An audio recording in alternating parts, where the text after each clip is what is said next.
Well, more help could be heading to Ukraine. The Biden administration is considering sending kits that convert unguided aerial weapons into so-called smart bombs. Now, that's according to officials familiar with the matter. Smart bombs can hit targets with a high degree of accuracy, but at this point, it's unclear if any of Ukraine's arsenal is compatible with the kits. This adds to the Patriot missiles the U.S. is also considering sending. Earlier this week, Russia threatened, quote, unpredictable consequences if Ukraine receives the arsenal.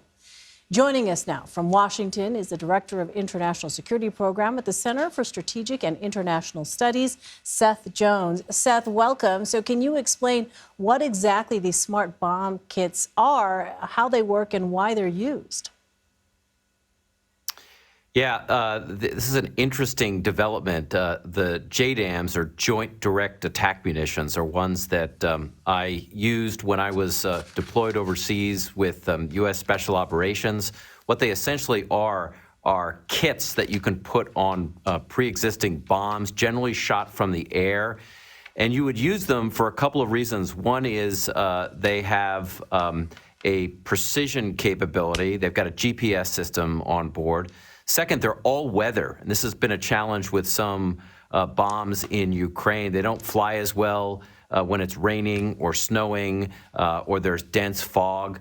And then finally, they've got some extended range on them, so they'll be helpful in what is really an industrial-style war. So assuming the U.S. does provide these, they have a couple of benefits, and you can strap them essentially. Actually, it's more like lock them onto already existing Ukrainian bombs and shoot them from aircraft. I guess that's the game-changing impact that they would make. The U.S. is also considering sending Patriot missiles to Ukraine.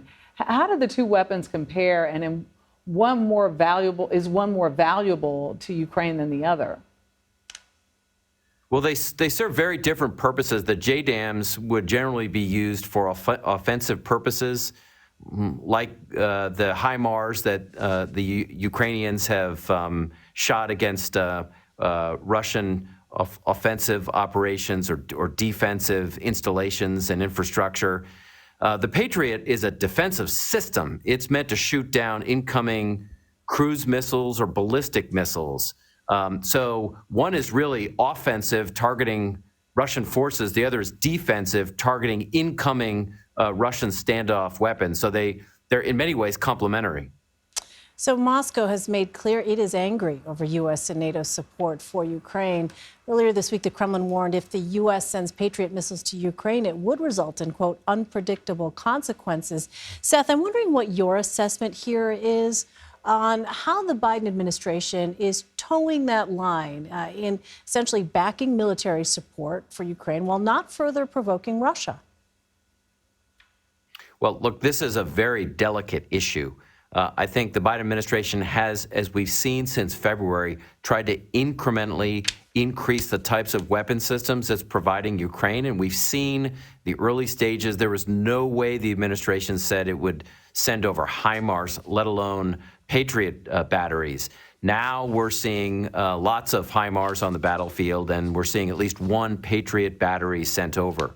So I still think there's been a reluctance by the Biden administration to do what Ukraine has asked for, and that is longer range missiles, which the JDAMs aren't going to do. These are ATACMS, for example, that you can put in HIMARS, or some of the more sophisticated drones like an MQ-1C that the administration hasn't been willing to provide, or aircraft, fighter aircraft that the Ukrainians have been advocating. So there's a little bit of a delicate dance, but I generally would assess that most of what we're hearing from Moscow is bluster. I mean, they're losing in this war, and I just don't take their ability to escalate particularly seriously.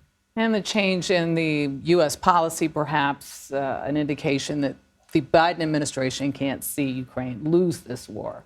Absolutely. Seth Jones, thank you for your assessment. Thank you.